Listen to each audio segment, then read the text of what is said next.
We're talking to Pete Irizzo, the sports editor and columnist for the Times-Union, and every Monday we react to Pete's column in the Sunday paper, and the headline is Upgrades Give Albany an NCAA Tournament Boost, and you're making a case for this area next in March of possibly hosting an NCAA men's basketball tournament. You think that is possible in conjunction with the downtown convention center that is also supposed to open in March? The two go head-to-head, and Bob Belber, the general manager, wins a bid, and you think the Times-Union could be hosting an NCAA tournament? Yeah, they're going to take a shot at it. The only reason the tournament's available is because they moved the game. The NCAA moved the games out of North Carolina, and then opened up the bidding process.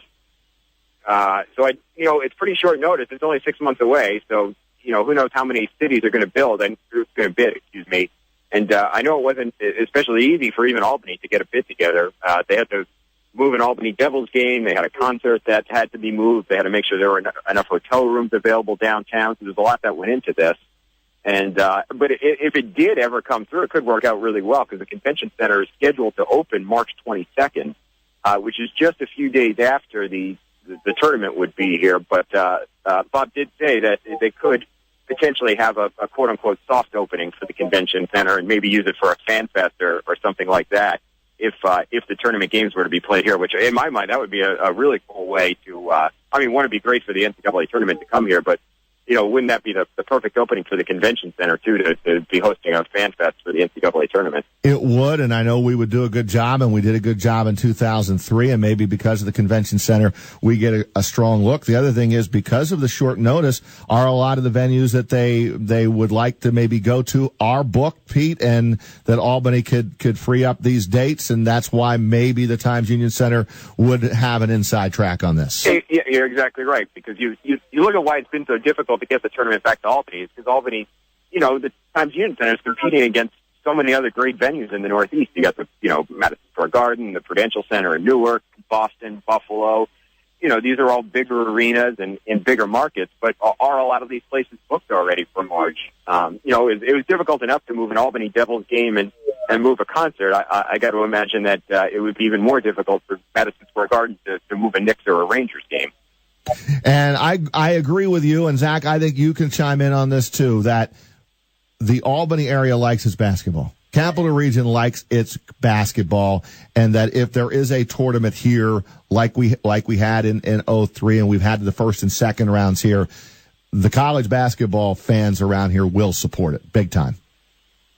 I don't think that there's any question about the amount of support the event would get. I think the only issue has been the arena itself and the number of hotel rooms downtown. I don't think even in the NCAA's mind there's ever been an issue with, is Albany going to support the event? Is Albany capable of hosting the event? Because every time they've had an NCAA championship, you've always heard rave reviews from the NCAA about what a great job the city did and the arena staff did. The only issue has been to the physical building itself. Overcoming the size of the building. Not a big enough arena. That has been what has hurt the Capital Region since the last time we hosted in 2003 with the regionals. But with the convention center and with everything going on with this bill in North Carolina, the bathroom bill and everything being moved out of there, it sounds like there's a legit shot. And you pointed out in your column in Sunday that we would know October the 7th, right? Is that it would be a quick turnaround here in knowing whether we'll be hosting?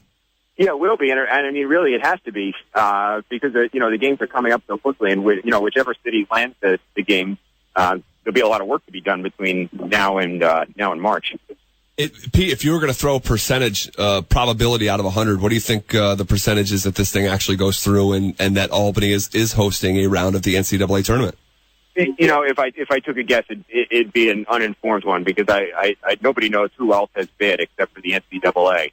I would just think in this case you have a better shot than you've had over the past 10, 15 years because of, one, you've got some improvements that'll already be in place in Albany. You've got the new Renaissance Hotel that's opened down there. That's a big deal because it adds a lot of hotel rooms. And the fact that it's connected to the arena is a big deal. The NCAA likes that. You've got the space that you could use for a fan fest. That's a big plus. And the fact that maybe there aren't quite as many bids as there were in the past. I think all those three things work in Albany's favor. I mean, that said, I think it's still 50-50 at best. At best. I mean, that would be my take. At best, 50-50. I love to reminisce about this and hope and all that, and it would be awesome if we could get it back, but I still think it's 50-50 at best. The other good thing, Pete, and you also pointed this out in your column, is that they're renovating the Times Union Center too, right? Yes, yeah. And those renovations are well underway too. They're working on the atrium in front, which if you've seen the renderings for it, is really going to be spectacular when it's all done. It's $20 million worth of renovations, and just looking at the work that's already been done and seeing the drawings of what's coming, it's really going to transform the whole arena. It's pretty amazing. Pete Rizzo, every Monday here on Big Board Sports. Thanks for a few minutes, Pete, and condolences on your Jets. Hopefully there'll be better days ahead for you, my man. Thanks, guys. Have a good week. You too. Thank you. Pete Rizzo. We react to his column and the world of sports and the Jets every Monday morning right here on Big Board Sports.